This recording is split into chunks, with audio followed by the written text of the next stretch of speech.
Hey, what's up, everybody? It's Mike Virginia here with the Palazzo Podcast, 2 L's, 2 Z's. Joined today by Tyler London of Backpick Fantasy. Tyler, what's up, man? Hey, Mike. Good to see you. Just out in Southern California, we have this hurricane or torrential downpour that's coming on. I'm excited to have some family parties canceled and just tune into some baseball all day. There you go, man. Yeah, I'm looking forward to it. Sundays are always good days here in my household just because, we got the MLB TV and get to swap a couple games here and there. But thanks for everyone joining here. Just to give you guys kind of a lay of the land real quick. Tyler and I are here to take your questions throughout the entire show. So it doesn't necessarily have to be during one segment per se. So if you have questions, drop them in the live chat. We want to hear from you guys. We want to help you out. Again, put them in the live chat. We'll beam them up on the screen at any given point of the show, and we'll get them answered for you. But real quick, want to dive into some business time real quick. If you're not already part of the Palazzo Podcast Discord channel, make sure you guys are in there. I'll tweet that out. It's also available on the Palazzo Podcast Twitter /X. You can always email us as well. Nobody really emails us, but if you want, you can. palazzopodcast@gmail.com. Again, myself and Tyler, not just in today's broadcast, but throughout the entire weeks leading up, whatever it may be at any time, hit us up on Twitter. Always happy to get your questions answered and help you win these fantasy baseball championships. But Tyler, thanks for joining, man. I really appreciate it. I really appreciate your expertise. Last time we did a show together was super fun. Where can people find you? Where can people find your work? Yeah, so I'm a senior baseball writer for www.sportsethos.com. I come out with a bullpen article every week and I drop a hot ad article on Sundays. And, the guys on there are producing a lot of great daily content. We switch off on the daily ads Monday through Sunday. So definitely check us out on that website. A lot of good fantasy football content coming out too, or DFS or gambling wagering stuff.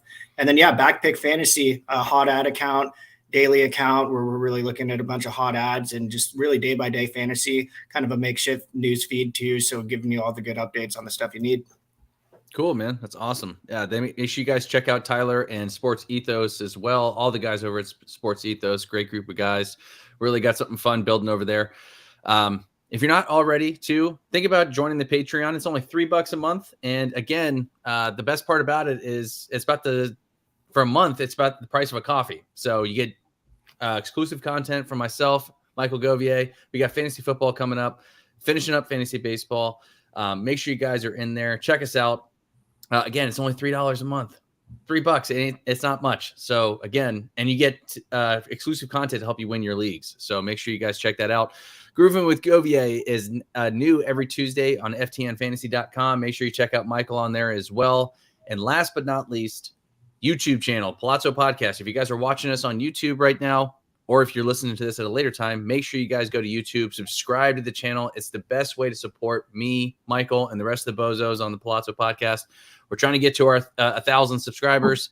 We want to get to that goal by the end of 2023. So if you haven't done so already, please like and subscribe. Subscribe to the Palazzo Podcast YouTube channel. Please, please, please. And then lastly, review us.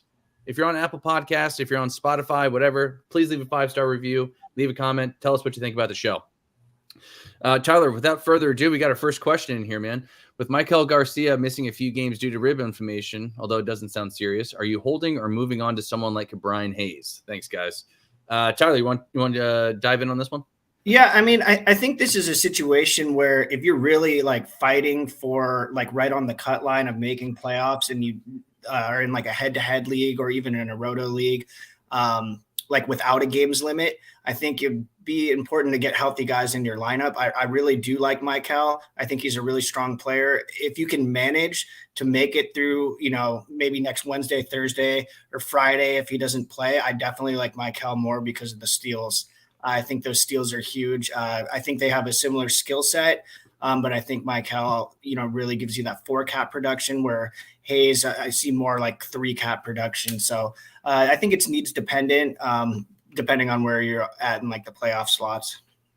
Yeah, totally agree. And thanks for everybody. We got a lot of people coming into the live chat. How's everyone doing? Just make sure you put in the comment section here your questions. We're happy to beam them up on screen, kind of like we're doing right now. Again, if you're just coming in, put them in the live chat. We'll get them answered. To answer this question, I'm with you, Tyler. I love Michael Garcia. For those of you guys who've been watching the show, you know that over the past couple of weeks, I've been singing his praises. I know the rib inflammation and the injury is kind of annoying to a certain extent because you're not getting him in your lineups. But at the same time, too, like Tyler said, I like the steals. I like the fact where he bats in the lineup. And the Royals have been playing really good baseball, and it's always good to hit in front of guys like Bobby Witt Jr. So totally with you on that one. But again, if you need somebody right now and you're in the middle of a playoff hunt or in the middle of the playoffs, I don't have a problem dropping for a guy like a Brian Hayes. But again, needs dependent. So thank you for the question, dude. Appreciate it. Tyler, how's everything going in your leagues this week? Like, are you doing well? Is there something that's frustrating you? Are you getting ready for the playoffs?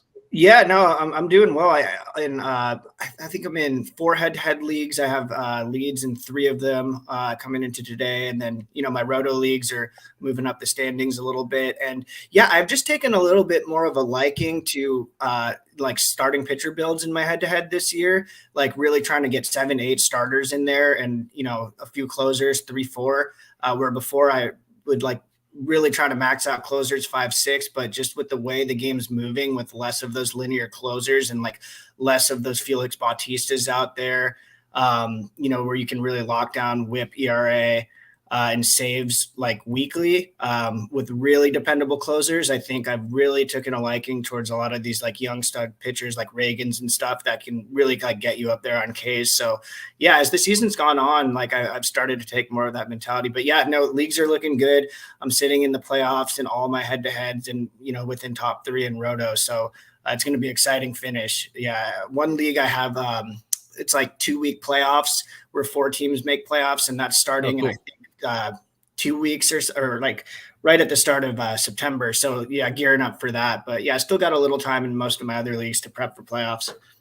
Cool. Excellent, man. Yeah, I'm kind of in the same boat. I'm actually been playing. I'm on my home league. I'm on a 3-week stretch where I'm killing it. So we got the playoffs coming up in a couple of weeks here. I think we started in September. So we go a little bit later into the season, and that's by my doing. I'm the commissioner in this league, and I want as much baseball as possible leading up until the actual real MLB playoffs. So it's been fun. So we're trying to determine out seeding here in a couple of my other leagues. I'm in some points leagues and some other category leagues too, and I'm kind of middle of the pack on those. One of them I'm not doing well at all. I'm just been killed with injuries into the deeper format. So Gregory Smith, what's up, Gregory? He asks, I need quality starts. I'm looking at Skubal and Christopher Sanchez on the wire. Any other possible suggestions of guys who may be available? Gregory, first off, if Skubal is available, I'd be adding him pretty quick. I'm a big Tarik Skubal guy. I think the K potential is there. He's clearly the ace of that staff. He pitched relatively well in his last start as well. So if you need quality starts, Skubal's a guy I like. Christopher Sanchez as well, but I think he's more matchups based. And then to answer your other question in terms of other possible suggestions, it's kind of hard to know without knowing the context of how many teams are in your league or how many roster spots there are. But Tyler, what are your thoughts on Gregory's question?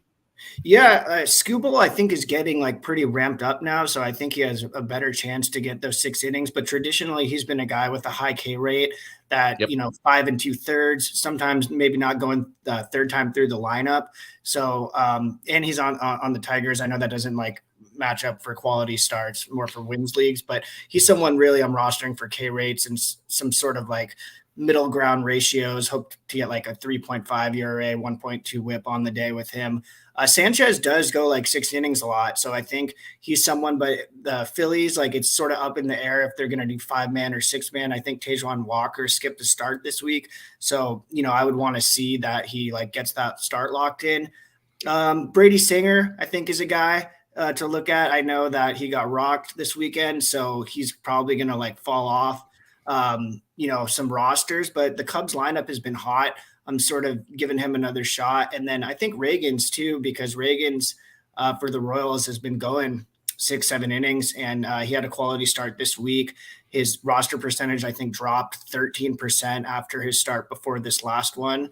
And he has the A's coming up, so he's going to rack up some Ks, I think, too. So Singer and Reagans, the competitive leagues might have those guys scooped up. I think both of the Irvins look those guys up. the one for the A's went 5 innings, 1 run. The other one, I think, had a quality start last night. So those are some lower rostered guys too that I would look at. Yeah, absolutely. And Palazzo Podcast here, Mikey Virginia, MKB Fantasy on Twitter, Tyler London, Backpick Fantasy. Make sure you guys are following us. Again, if you're new and you're coming into the live chat here, make sure you like and subscribe to this video. Please, please, please subscribe. We would love it. I see some new names in here. Please subscribe to the channel. And then also make sure you're following us. If you have questions, drop them in the live chat. But Charles asks, hey, guys, Eury and Gavin Williams. Eury for the upcoming week. Gavin Williams rest of season. Do you guys agree? Thanks. If we're talking redraft formats, man, I don't think anybody who's been following me doesn't know by now that I'm a big Eury Perez guy. At some point, I do think they're going to be limiting his innings here pretty shortly, so they may use him as an opener. He's already passed his innings limit from last year. But again, and of course, we'll talk about this later in the show as well. Of course, he pitched lights out against one of the best lineups in baseball after sucking against Cincinnati and New York, which are not slouch lineups either. But seems like after yesterday, he was finding his groove yesterday a little bit, struck out 10. His pitch count was relatively low, so I'm sure the Marlins were pretty happy. They couldn't hang on with that start, but they couldn't hold on to the win to get him in line for that. But Charles, to answer your question in short, yeah, I think I agree with you. I mean, like I said, I'd want to have both these guys rostered if possible, but and Gavin Williams didn't look too great yesterday. But again, he's a rookie. That's going to happen. Tyler, what are your thoughts here? I don't know. It's like back in the day, you're at the bar and there's a hot blonde and, the hot brunette, and you're like, which one to go for? They're both great. I mean, Eury had like a 10 strikeout game yesterday, so he's hot right now. And I think, coming off of that start and Gavin's start being a little shaky, maybe ride the Eury wave for the upcoming week. But I do like Gavin Williams rest of season. I do have him on the same tier as Eury. In terms of like the top two pitching prospects in baseball. And it's just the innings limit, like Spector, that kind of worries me with Eury. He was a little shaky before this last start, but we all know that he has like that almost like Pedro Martinez style, like upside per game. I don't think he's going to hit Pedro levels, but in his career, but he does have that like 10 strikeout game in him, at any week. So it's just an innings thing with him. But yeah, no, I think you hit it on point, Charles.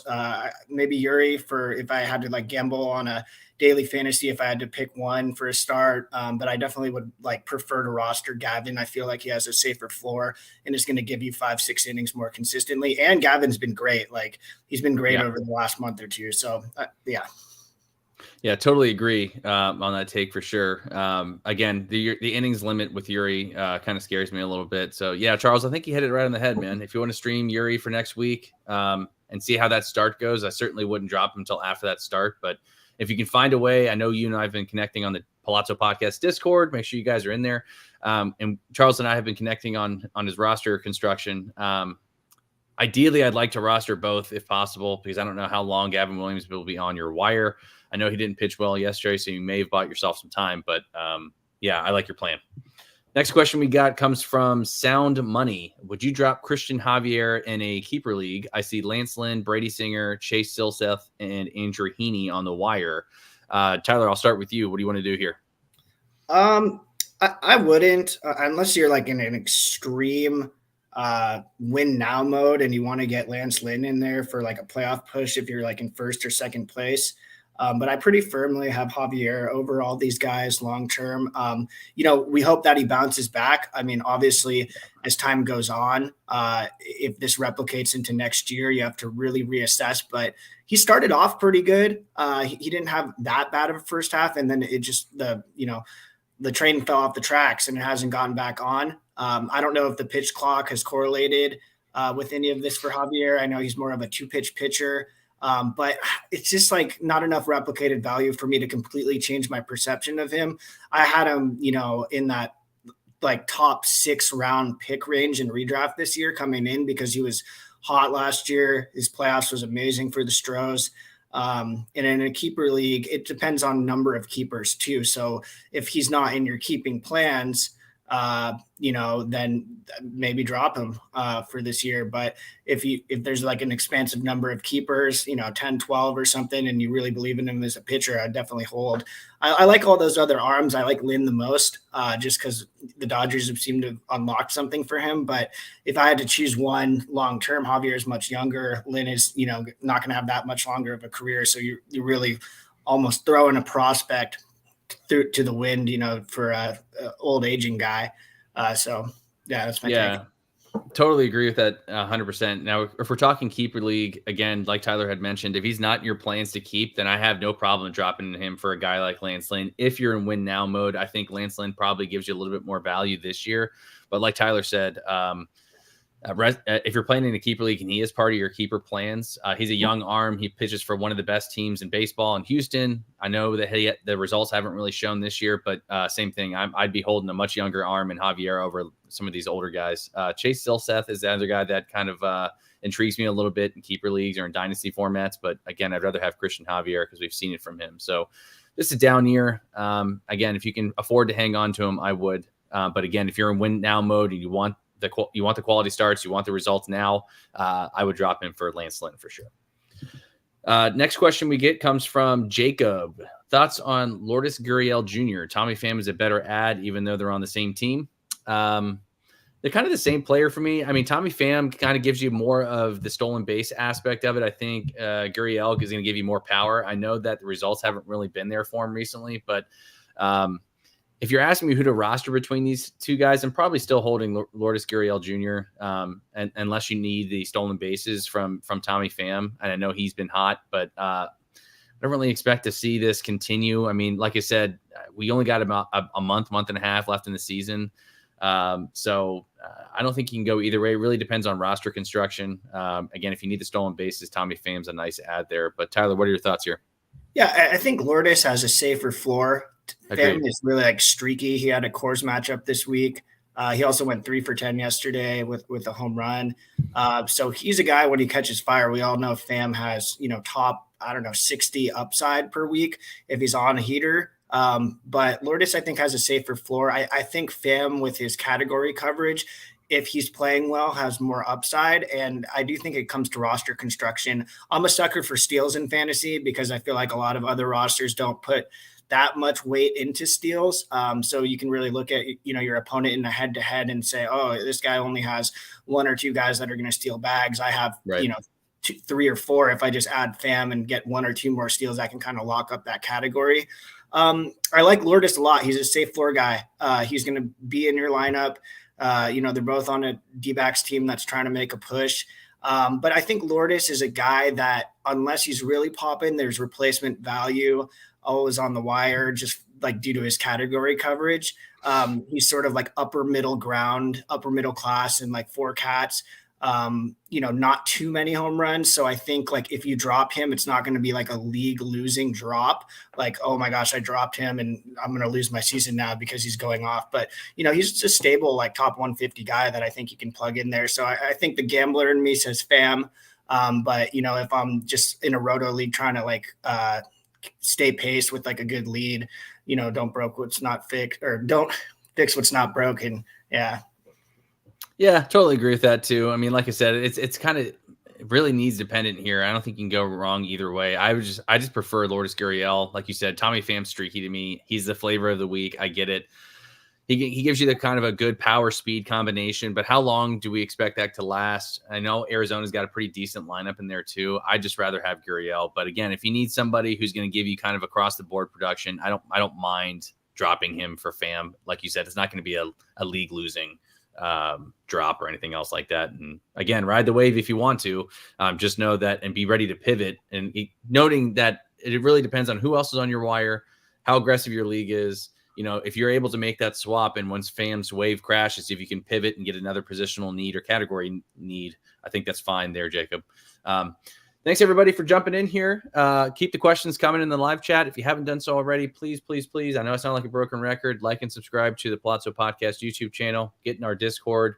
A lot of great minds in there to help you out with winning your leagues. And I know we're coming up on playoff season, and then also getting you to your championships. So make sure you guys do that. Did you All right. see Fam's Yep. interaction? I think it was yesterday with those Yeah, I fans. did. That was so weird, man. I was sitting in bed the other day. I'm like, what the I was trying to keep my phone quiet because my wife was sleeping, but I was like, what in the hell is he saying? And I don't know. I couldn't figure it out, but I meant to make it a point to go back and look at it. What was he arguing with him about? He like claimed like a fan like was like heckling him like too hard or something, and he was just like Interesting. I don't know. He felt like he was standing up for himself, and it was just like a typical fam interaction. Like always making some Twitter buzz with whatever's going on with him. I mean, there was the Jock Peterson slap incident, and it's a Yeah. stereotype of fam at this point. But he's a hot and cold guy. It seems like with his personality and his bat. So yeah, I know Yeah. it's an interesting video. If you just search, Fam on Twitter, you can watch it. And there's like he basically he claimed a fan called him a piece of shit and was like arguing with him about it. And then I think he hit a home run next at bat. But then the fan like and his family that was at the game was like tweeting about it and then said that they like didn't call him a piece of shit. And then Fam tweeted out today like I'll give $100,000 if he passes or if he passes a lie detector test that he didn't say it. So it's just like it's Oh, bizarre, but wow. it's typical Fam stuff. So yeah. Yeah, that's crazy. I got a question for you. And since we're on this topic, did you see the Mason Wynn infield single and then Pete Alonso chucking it into the crowd? They did I think it was a post game interview with him, and he looks distraught that he actually did it. Like he's like, it's just heat of the moment. Like I wasn't thinking. I feel bad. What's your take on that too? Because that is a savage ass move from Pete Alonso to throw this kid's ball into the stands. At first, I thought he was throwing it to his family, like in that vicinity, and hopefully people would give his family the ball. But what's your take on that? Do you think that he did it on purpose or he didn't? Yeah, it was weird because he kind of did this like he it was basically an infield single and Alonso had to like stretch off the bag and sort of lay out to get it. And he sort of like flashed the ball to the Cardinals dugout before he threw it away. Like he put his arm out and went like this Right. ball. So it was like almost did he know? And then yeah, Right. the camera flashed like right to his family after he threw it in the sand. So like I had that same perception of maybe it was that, but then Right. it clearly wasn't. And I mean I'm a West Coast guy. I don't follow too much about the Mets or Alonso, but I just do always see like he has that. A lot of people think he's like a douchebag. Yeah. He had that incident in the home run derby where he like drilled a kid and that was like being pumped off on a stretcher, and then he was just like Alonso's just vibing to the music and stuff. And I mean, hey, I get it. You're in the home run derby. You're going to be in the zone. But yeah, no, Alonso seems like a character. Like he seems like a total like New York slugger, like old school polarizing figure. I do think he comes off a little brash at times, but also if you don't cross the line, it's like entertaining for the game. And even though that was like a weird incident, and I feel bad for Mason if they had to like pay a bunch of money or for it, but I know the Cardinals fans are really good fans, and I really do think that hopefully those fans will hook Mason up with that ball. Yeah, real talk. I was shocked that he did that, and I know he said he felt bad, but with the whole thing was him shaking the ball back at the Reds dugout. I'm like, this guy's full of shit. All right, next question here. Sound Money asks again, what do you like to read for information? Sound Money, I assume you're talking about like fantasy baseball content.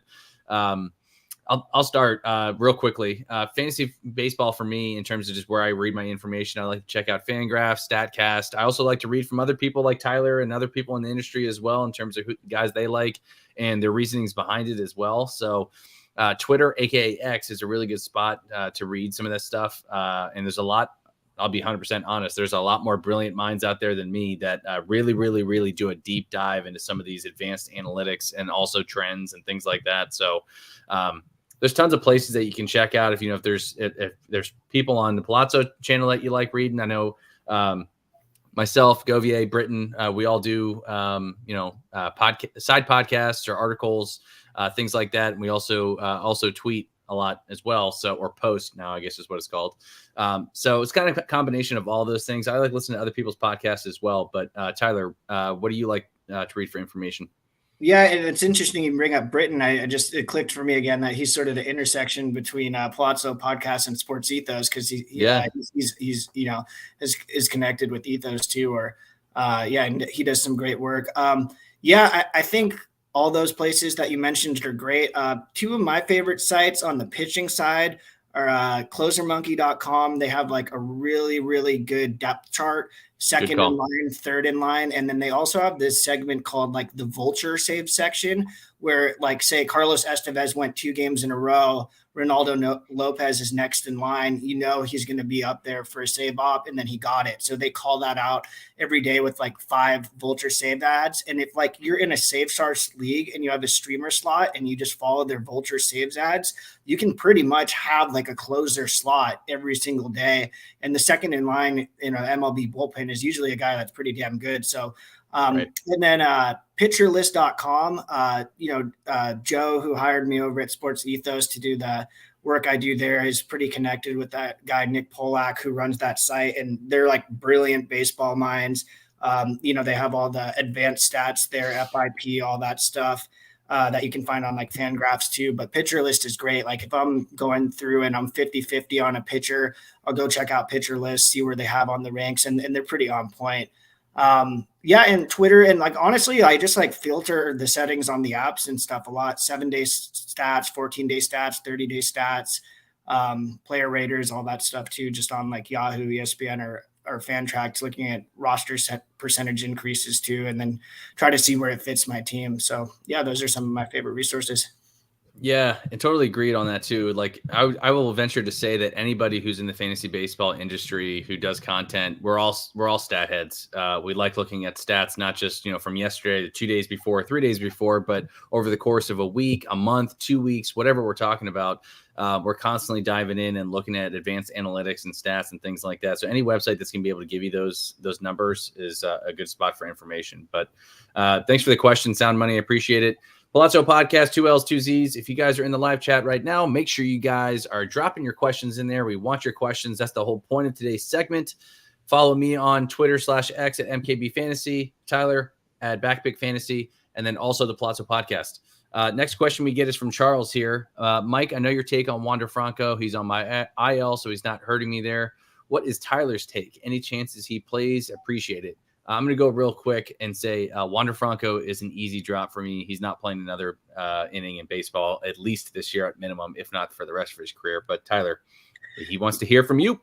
Yeah, I mean, there's not a lot of clarity right now, but based off like the Bauer situation and that guy being like a California Santa Clarita guy like Trevor Bauer from UCLA getting banned, for basically – like the assault charges and stuff, and Instagram posts, and Bauer was really pushing the limits too with all the stuff he was doing with the sticky stuff, just like posting before the game, like, look what's on my hand, they're not doing anything. And MLB pretty much set a precedent on social media, like and like assault and stuff like that you can get banned for life. And in a redraft, I mean, Franco is probably going to be a drop, and I wouldn't be surprised the way Manfred runs it if he doesn't play again. I can't comment much on the situation. I haven't read that much into it. I know it looks extremely bad. I really don't see a guy like Wander Franco coming back anytime soon. And I mean, he maybe in overseas in Japan or something, but yeah, I mean, he's to me a drop if I'm in a competitive league and I need an IL spot. The only way that I would keep him is if there is no reason to drop him, like if you have that extra space and they're just kind of hanging out on your IL. But my thoughts of the real life situation, I think, he's in it's really serious allegations, what's going on for him. And I think the way the game's moving, they're really, really strict, like zero tolerance policy and stuff like that. So we'll see. I'm not a legalist in terms of MLB employment, but I do think that just on the surface level as a fan, it's one of the more severe allegations that we've seen come up in recent memory. And, great player, but, very unfortunate circumstance for, the people that are affected by that negatively. Yeah, and we talked about it on Friday's show as well. A pretty reputable beat writer for Tampa Bay had inside sources that he, quote unquote, is likely done in MLB. So I I'd be shocked if he played another inning this year and as well as the rest of his career. It's a sad thing. Like I said, we're not here to speculate on terms of what went down and what didn't. Obviously, the allegations are pretty serious. We're not talking about something that was like he got caught drinking and driving, which is a serious offense in itself, but it's a way, way, way worse than that. Tyler and I won't comment on any further on that. But again, if you can go on Twitter and find out. If for those of you guys who don't know what's happening with Wander Franco, I don't think we see him again this year, Charles. So I know you play in a pretty shallow league too, so he's an easy drop for me, and it sounds like for Tyler as well. Gregory asks, how seriously should we take Franco's replacement, Bosby? I think that's how you say his last name. For me, with the Rays, they're known for mixing and matching and playing matchups and stuff like that. I don't know if he has a lot of value in redraft formats, maybe in Dynasty, especially in this year as well. Like they're gonna play the matchups here, and not to mention as well, like nobody's gonna be able to replace a guy like Wander Franco, right? He was the top prospect in baseball. And again, I don't think it's it's not a linear move in terms of, oh, we have another great shortstop in our minor league system. We'll plug him in. He's going to be Wander Franco light or esque. They really do like to play the matchup. So, and again, unless you play in a really, really, really deep redraft league, I don't really have any interest, but Tyler, interested to hear your thoughts. Yeah. In a deeper, maybe Fantrax style league with, middle infielder, or if there's multiple utility slots, maybe he's someone you look at. He's someone that I'm not running to the wire for. He's on the Rays. Yeah. The Rays seem to work some magic. Any guy that comes into their lineup, they seemingly put in positions to succeed. I saw he went 4 for 9 in the doubleheader yesterday, 5 counting stats, but no home runs yet. I don't know too much about him. I haven't looked at his minor league stats yet, just because, in my leagues, I haven't had a need for a third base shortstop, but he does have that multi-position eligibility. He's someone you could take a flyer on in a deeper setting, 14 plus team league or something where you need at bats, but in a standard league, until I see something, more category coverage, I'm sort of, wait and see with him. But he's someone that, I wrote about on Twitter as, this guy's going to get daily at bats. He's someone to sort of keep tabs on. So he's on my watch list, but not someone I'm seriously considering adding right now. Yeah, well said, Tyler. Thank you for the question, Gregor. I appreciate it. Again, if you guys have questions, keep them coming. Drop them in the live chat. Tyler, let's dive into some week. We're already 30 minutes in, and we haven't really talked about anything in terms of our week in review or upcoming. So let's start with our waiver ads for this week. I'll let you go first. Who are 3 guys that you're looking to add for next week? One is, hold on, I have my list right here. Oh yeah, Jake Burger. So I did a post yesterday on Burger, basically for if you extrapolate his stats to 580 at bats, he's on like a 40 home run pace. The thing with him has always been platoon issues, on the White Sox, but he's playing daily for the Marlins right now. And with him, the low BA floor is something that scares me, but I think he's been hitting over 260 the last month, about 6 bombs. So he's someone like in a 2 utility standard Yahoo league. I don't really see why he couldn't slot in a lineup weekly or daily at the end of your roster. So I think, he's a really important player to look at right now. Huge pop, and all these guys that have like 40 home run upside, like a Soler, or Jake Burger, when they're hitting for average, you want them on your roster, because then you're sort of getting that Christian Walker-esque style production. Yeah. 4 cats across the board. Jazz Chisholm's back in that lineup. You got Arias in there. And the Marlins are doing some kind of fun things. I watched them play the Dodgers this last week. They have a dangerous lineup. They lit up Tony Gonsolin for 10 runs. Jazz absolutely hit a bomb. And I love Jazz Chisholm, like one of the most exciting players in baseball. But Jake Burger is someone that I'm really excited for. And then another guy I had on my list, or let me flip it back to you, Mike. Do you have someone? Yeah, well, I love your Jake Burger call. For those of you guys who aren't subscribed to my Substack, make sure you guys do that. Jake Burger is actually one of my top 5 guys. I'm not talking about him in today's segment, but if you want a more detailed analysis on him, check out my Substack. I just tweeted out the link to it earlier this morning. Jake Burger is on there. So, yeah, I agree with your Jake Burger take 100%, Tyler. Over the past month, he's hitting 295, and he's got 6 home runs and 16 RBIs. So, The thing for him is it's never been his talent. The White Sox just did a piss poor job of managing his playing time. He's a guy that needs to be playing. The White Sox will be kicking themselves in the ass. I really do feel like, especially after they get to watch Burger play more regularly throughout the rest of the season. But guy I like for this week, as again more of a ride the wave type player, and that was kind of the theme of my Substack article, was Eddie Rosario of the Atlanta Braves. Again, I shouldn't have to do a hard sell here for anybody, noting that the Atlanta Braves are one of the best teams in baseball. He's hitting second today in the lineup as Michael Harris was scratched. And I know they're dealing with some injuries with the Albies, and now obviously Michael Harris, I think he's got a foot or a heel thing going on with him. But Eddie Rosario has been red hot, especially in this week. Over the last week, he's hitting 476 with 3 home runs and 10 RBIs. And he's hitting 372 over the last month. So when he plays regularly, he's hit 6 in the lineup. Next week, he gets San Francisco again at the next weekend, who he's been lighting up all weekend now. And then he starts the week off with 3 games against the Mets. So I love Eddie Rosario as a ride the wave type player in 12-team or deeper formats. If you need a power outfield bat, go get Eddie Rosario and then be ready to pivot. So Tyler, number 2 for you.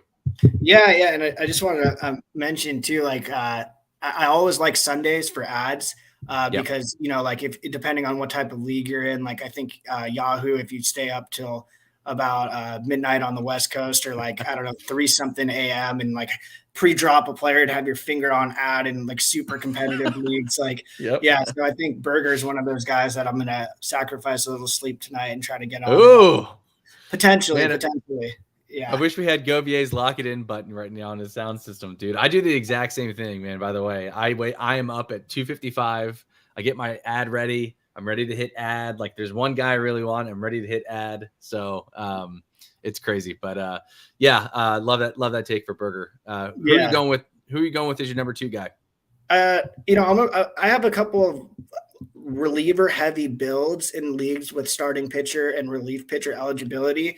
And Ryan Yarbrough, I love that guy. He's on the Dodgers right now. He showed a lot of ERA and whip upside when he was on the Rays. He was developed in a really good system. And then I think he was with the Royals before he got traded out here in LA to the Dodgers. And I'm looking at his last month's stats. They're amazing. 25 innings, 4 wins, a save, 16 Ks, 1.42 ERA, 0.71 whip.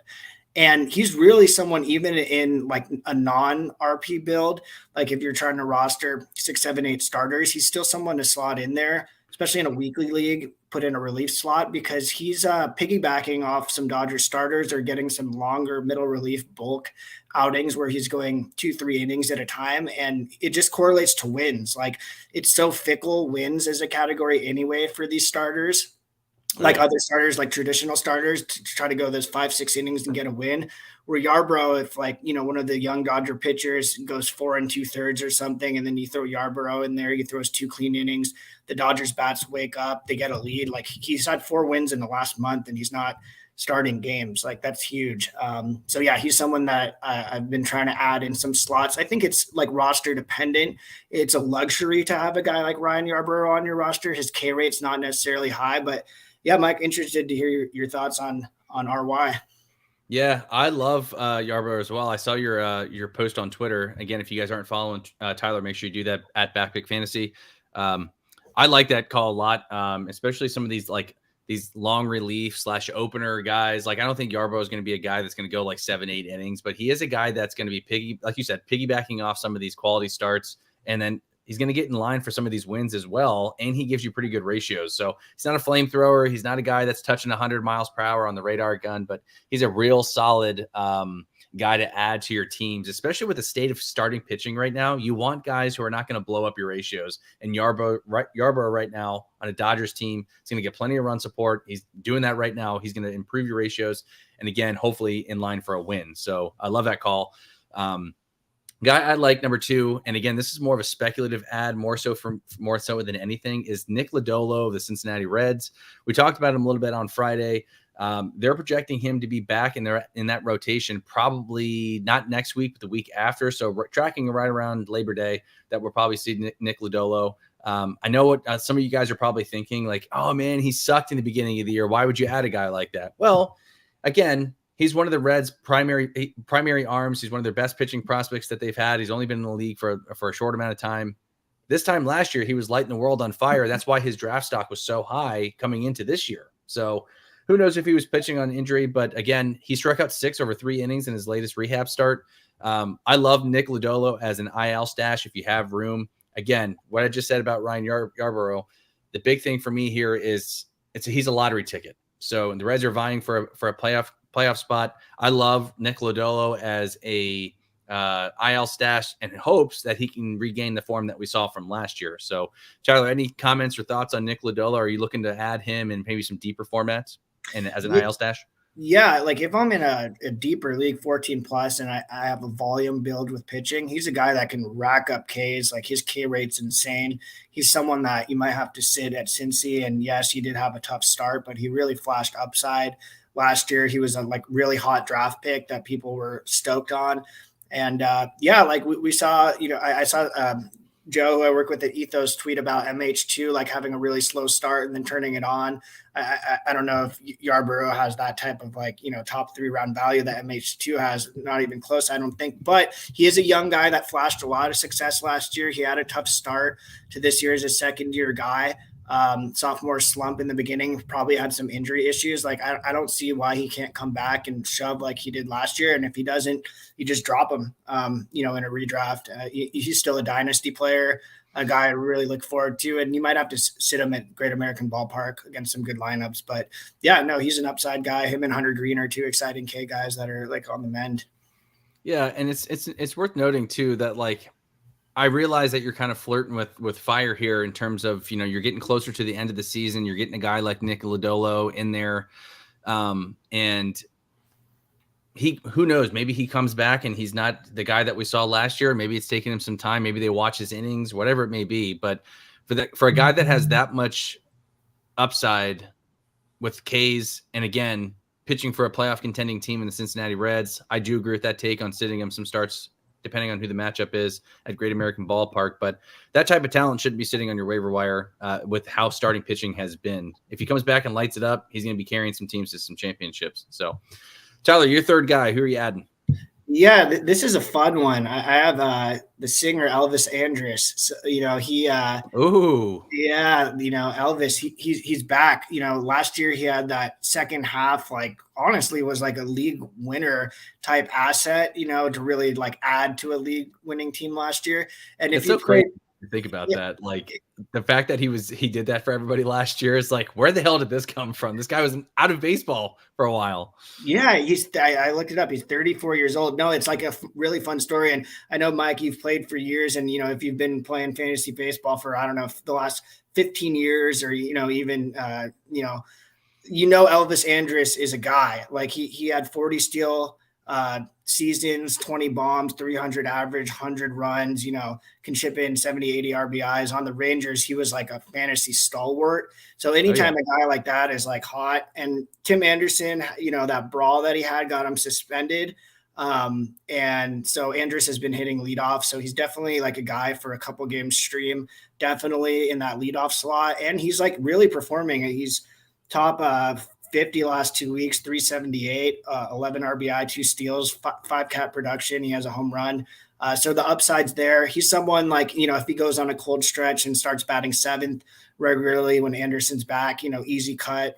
But yeah, he's a fun player in deeper leagues. He's someone that I've added where I've had Albies, or if I have like a second base, middle infield injury or shortstop injury, slot him in there. And it's been fun. Like I had to make a tough decision between Vaughn Grissom and Andrus when Grissom was getting like the hype for the call up. And I just didn't really see a path for Grissom to play daily with Nicky Lopez there. And I don't think they trust his glove, and defense matters. I mean, it doesn't matter in fantasy. So we like look at a guy like Vaughn Grissom, a lot of bat upside, but on the major league level in real life, you have to think like, are they going to like slot this guy in there? Like Mason Wynn, he's a guy that I really think has a really good glove. I'm not sure about his bat and redraft this year, but like he's a great major league player. It's just like always hard to translate these guys that have like defensive deficiency or defensive really pros to their game to see how that like affects your perception. Because the real life perception of defense, I think, is different than in fantasy because it's not like a category in most fantasy leagues. So yeah. Yeah, totally agree, man. It's a great call. Some of these guys are better real life players, and if you guys listen to Benjamin Chase on our half hour prospect show last couple of weeks, this was before Mason Wynn got called up. He actually voiced those same thoughts that you did, Tyler, in terms of he's more of a defensive guy. Like, we don't know how his bat translates to the major league level, especially at this year. So he's more of a defensive guy more than anything. So for fantasy, doesn't really hold a lot of value in redraft. But same thing with, like you had talked about with Vaughn Grissom. Great call on adding Andrews. I would have done the same. I did not pick up Vaughn Grissom anywhere. I know he got a lot of inflation with him getting called up, his year last year, things like that. I thought the same thing. I didn't see there was a clear playing time for him, especially with how well Nicky Lopez has been batting. Real quick, we're in the live chat here. We're 45 minutes into the show. If you have questions, that's what Tyler and I are here for. Please ask in the live chat. We're happy to help. Again, we're here to help you guys win your leagues. Make sure you guys are following us as well. Third guy that I like on my list here, real quick, Tyler, is Nolan Jones of the Colorado Rockies. I know that you had, I think I saw a tweet the other day with you on him, but the dude's been absolutely mashing right now. And if you guys were in on Nolan Jones on his previous hot streak earlier on in the season, when this guy's hot, he is hot. And he's been hitting well. I know he's been enjoying a homestand with the Rockies this week. So that could be partially due to that, but he's hitting 292 over the last month, and he's got 5 home runs and 19 RBIs plus 3 stolen bases. I love guys with multi-position eligibility. Nolan Jones is a guy that I love rest of season, especially in the fantasy playoffs, because the Rockies, if you guys have been listening to this show, you guys know that we've been hammering strength of schedule towards the end of the season, towards playoff season. The Rockies have a lot of home games. I think they have like 16 or 17 on the docket for September. Nolan Jones is a guy with tons of power upside. He's batting 4th in the lineup today.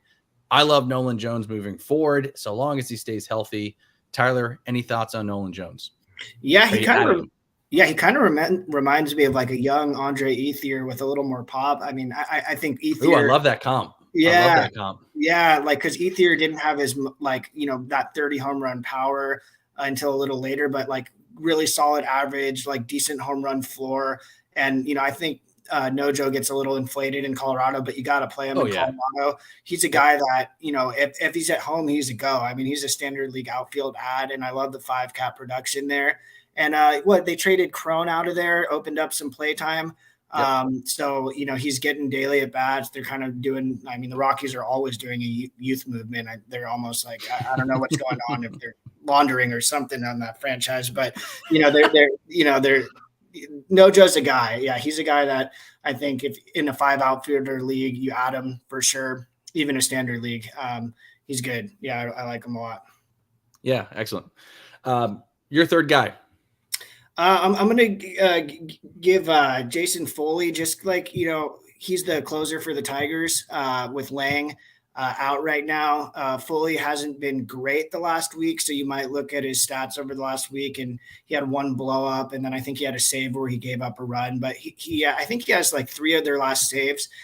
This is more for a league that you really like trying to get saves or roto formats if you're fighting for, get that extra closer on your roster. And it's like late in the year, it's hard to find linear closers. I don't really see Lang's control coming back to gain the trust to get back that full-time closer role, but it could be a situation where Lang is working some stuff out because Lang is nasty. Like Lang's like off-speed pitches are insane and his K rate's great, but if the dude can't throw strikes, you can't pitch the 9th. So Foley's overall numbers, I think he has a sub 3 ERA, like whip sub 1.2. So he's someone. And then real quick, I just wanted to drop in Zach Geloff or Galoff. I'm not sure how you pronounce his name, but yeah, I saw him. I said Geloff. Yeah. Oh yeah. And I know like the big thing a lot of people are talking about is his zone contact rate being so low, but it's like, I don't care about that if he's producing. Like the guy is mashing like a 30-40 pace or 30-30 pace or something like that. So at a certain point, you just got to look past that and say, this guy is like defeating sort of the analytics.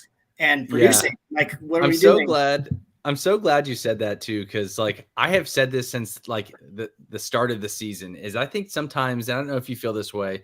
I'm a big advanced analytics guy when I'm evaluating a player, but it's not the ends all be all either. You know what I mean? So like there are times where people are like, Geloff is a prime example where this guy is continuing to mash. He's got hits, he's got the production, but people are like, I'm not adding him because his Statcast page is blue or his zone contact rate is low or whatever it may be.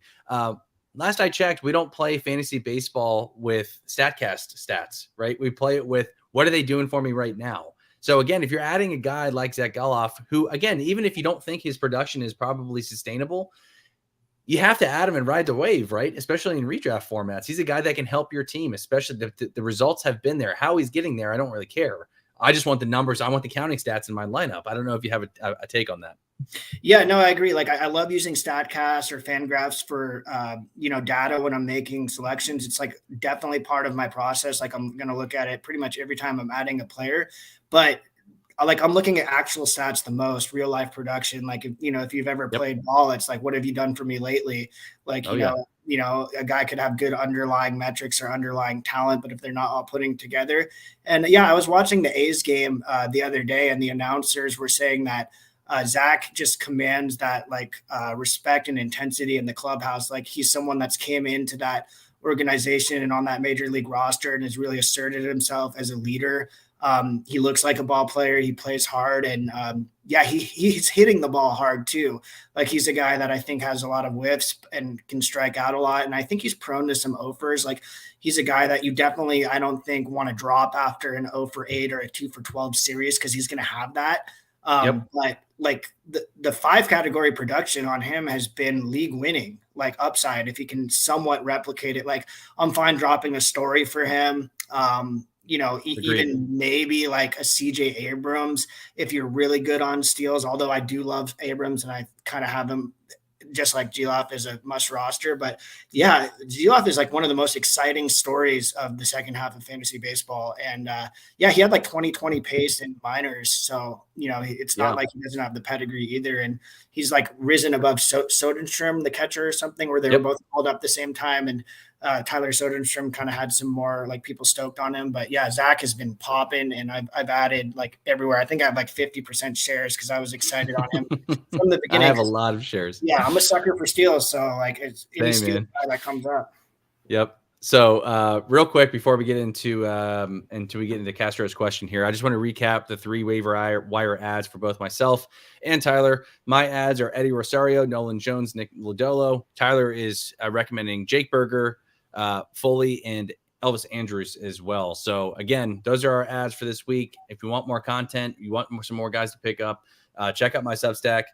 Check out Tyler's Twitter page and his articles as well if you guys have some more thoughts on some waiver wire stuff. But I want to get into this next question here. Castro asks, which shortstop do you think has a strong finish, CJ Abrams or Royce Lewis? Both have a good playoff schedule. Tyler, I'll let you answer first. This is a really tough question. I think that Lewis is going to have a higher batting average, but I think Abrams possesses more of a unique skill set that you can't necessarily find with many other players. I think he had like 16 steals in the last month. So he's the guy that I'm trying to roster on my utility slots or bench bats in standard like 10, 12 team leagues, because he can win you a matchup in steals like by himself if your opponent doesn't have many steals. And if you're pairing him with like, I don't know if you have a Trey Turner or Michael Harris too or something on your roster and or a Bobby Witt, you can really lock up that category. It's like having like a good amount of closers, having those steals on the batting side locked in. It's a stat that we don't always remember about. I like Royce Lewis a lot. Yeah, I like Lewis, but the batting average that's the draw with him to me, the batting average. He's a 5-cat guy, but sort of like upper middle class 5-cat guy, nothing elite, safe floor. But yeah, I kind of like Abrams here, but I think Lewis might be the better player, if that makes sense in terms of real life value. Really tough call, needs dependent though. But yeah, for me, Abrams is more unique. I think I can find someone else similar to Lewis, but Lewis probably safer floor for sure. Abrams' batting average has not been good over the last month. Yeah, I agree with that take. I'm CJ Abrams as well. I'm a big CJ Abrams guy. If you guys have been following my work, I'm with Tyler here just on the stolen bases alone. I mean, anything else he gives you in terms, like, I know he hit a 3-run bomb. He was actually on my bench when that happened, which I was really pissed off about. But Same. CJ Abrams for me, I just think has the stolen base category, and just like Tyler, I'm a sucker for stolen bases as well. He can win you that category by himself. So if anything else, even when he's cold, he's still stealing bases. There was a game that he didn't play, I think it was Thursday, that he wasn't even in the lineup, and he still got 2 stolen bases. Yeah. So I mean, he's a guy that you can count on for that stat, just like you would with saves. And I love that you said that, Tyler, too. Is we do that with saves, but we don't do that with any particular hitting category. And stolen bases is one of those things too, where again, if you're pairing him with a guy like Trey Turner or even Zach Geloff or whomever, and you can plug and play and kind of use him in multiple positions because he qualifies at second and short, he's a guy I love rest of season. I love Royce Lewis too. I'm just concerned that he's going to get injured again. I think we're probably a year away on Royce Lewis right now. I think he has a couple good games here and there, but again, and who knows, maybe I'm wrong. He is a super prospect for the Twins. He was their number two prospect. But again, give me CJ Abrams right now as a what have you done for me lately kind of thing. All right, real quick. I know we're running short on time here. Tyler, I wanted to get your thoughts because somebody had DM'd me this question. 3 closers, how are you ranking them rest of season? Gregory Santos, Carlos Hernandez, Jake Foley. I'm going to go Santos number 1 just because the underlying stats are there. Check out his StatCast. It's bright red. Then I'll go Foley, and then I'll go Carlos Hernandez. Hernandez is a guy that I was excited about when Barlow got dealt, and he's absolutely blown up my ratios on the teams that I've had him, and I've had to bench him in the teams that I've had him, and just sort of slot in for the weekend if I'm fighting for saves in 18, 16 team leagues. But Hernandez is someone that's on my wire right now in a really competitive 11-team Roto league, just because you can't trust him. I think he has a over 4 ERA, and in any Roto format, you're playing with fire, rostering, someone with the over 4. Foley, is on the Tigers. I kind of have him, similar to Santos. Santos' whip isn't fun, but he has those multi-inning bulk saves with 3 Ks every now and then. But his stuff is really good too. If you ever watch him pitch in real life, dude has some nasty, nasty stuff. I think his slider is one of his best pitches, and he touches triple digits on his fastball. So I love that call. I'm with you on that too, with Gregory Santos being number 1. A lot of people were victory lapping over his blow up, but he had just come off a multi-inning save the night before. And I know he got walked off the other day. But again, I love that ranking there too. I'm not a big Carlos Hernandez guys. I was never really in on him to begin with. I know that he's a sparp in some formats where he qualifies as starting pitcher and relief pitcher. So that kind of brings some value towards him. But like you said, you can't trust him right now. He's been giving up runs left and right, and he's killing your ratios. So, all right, real quick. I want to dive into this real quick because I do want to make sure that you guys get this content. The schedule for this week, 7 teams have 7 games. That's Boston, the Cubs, the White Sox, the Reds, the Astros, the Athletics, and the Pirates. And then 6 or 7 teams have 5 game schedule. Arizona, the Angels, the Dodgers, the Marlins, the Brewers, the Padres, and the Rays. So again, I'm not saying that, and everybody else has 6, by the way, 6 game schedule. The reason why I put these in here every week is because it's important to know some of your studs. If you roster a guy like Corbin Carroll, if you roster a guy like Freddie Freeman, Mookie Betts, they only have 5 games. You may want to make sure that you have a bench bat ready to go when those guys aren't playing, especially if you're in competitive formats where you're fighting for a playoff spot. You want as many hitters as possible in there to kind of fill that void. So that's why I like putting this stuff in here. Not saying to roster or to sit any of these guys, especially in weekly formats. If you play in a weekly format, you're probably not sitting Corbin Carroll or any of these other studs. I'm just saying it's good to keep these in mind. This should go into your thinking in terms of what your next week plan looks like. So hitter matchups for next week, the easiest hitter schedules for these teams. St. Louis has the friendliest hitter schedule, followed by the Pirates, the Cubs, the Mariners, and the Athletics. So a guy like Zach Geloff fits perfectly into here. The hardest hitter matchups, the Guardians, the Brewers, the Padres, the Reds, and the Nationals.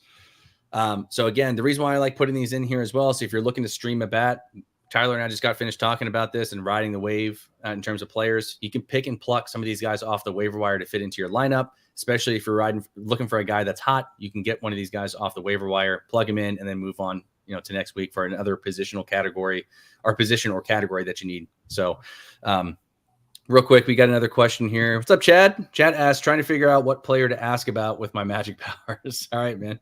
Keep them coming, man. We want them. Couple 2-star pitcher streams that I like this week. Again, these are guys that are rostered less than 60% in Yahoo leagues. I'm a big Yahoo guy. So for those of you guys who don't know, Zach Littell, he gets the at-home starts versus the Rockies and the Yankees. Graham Ashcraft versus the Angels, or at the Angels and at the Diamondbacks. Jose Urquidy versus Boston and at Detroit. Javier Assad of the Cubs, he gets the Tigers and the Pirates, both road matchups. And then Paul Blackburn versus the Royals and at the White Sox. Tyler, any thoughts on those guys, or do you have a 2-star pitcher stream that you like for next week? I like Littell there. I was looking at your post about that and your notes on these, and Littell just on the Rays gives you, in a standard league, that win upside. And his Ks have, might not be there more than a K per inning, but I think he can still give you a safe floor compared to like in Ashcraft. For me, it's like if you're streaming 2-start, you're kind of going for volume. So I assume you're wanting like wins and Ks. So, that's a big thing. Ashcraft has been really hot. So like, he's someone that I'm excited for too. He just has those like 2 strikeout games, and then he has those 8 strikeout games. So you never know what you're going to get on the strikeout side. But now that I'm thinking about it, Ashcraft, Littell, maybe I'd lean Ashcraft and just really hope he, pops off on those Ks. I'd be a little bit more excited with Ashcraft, but Littell, maybe like a safer floor in terms of like trying to just get 10 Ks for the week out of him. Yeah, and that's a good call too. Like I'm hesitant to get back in bed with Graham Ashcraft. I wrote about him in my waiver wire article. For those of you guys who are just joining, it's on my Twitter accounts on Substack. Make sure you guys check that out. This is a prove it week for Graham Ashcraft for me in terms of, hey, let's see how you do well against a decent LA Angels lineup. Again, I don't know if you guys heard about this earlier today. Breaking news: Mike Trout might be back this week. So keep that in mind. I don't think the Angels are going to make the playoffs. But again, pretty formidable lineup there with the Angels, and then also at Arizona, which is not the friendliest spot to pitch at either. So if he pitches well, when I say well, I'm talking about if he gives me quality starts in both of these matchups, I might be looking to add him. But for right now, I need to see a little bit more. A lot of people were like, well, what are you talking about, Mike? He's been pitching well for the past month or so. Again, I don't know if you guys noticed in the first half of the season, he was downright awful. I mean, like Alek Manoah awful in terms of how many runs he was giving up in some of these starts. So I'm a little hesitant there. So Chad asks, Elvis Andrus red hot right now. Is the 22 Magic back? Yep.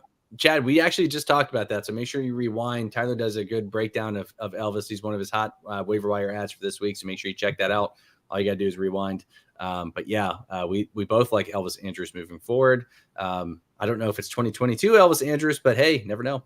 So before we let everybody go, I'm going to give everybody a couple more minutes to ask your questions. But Tyler, any closing thoughts? It could be about any of these guys, anything with fantasy baseball, your content, whatever. Yeah, no, I just want to give you a shout out, Mike, for really coming on the scene.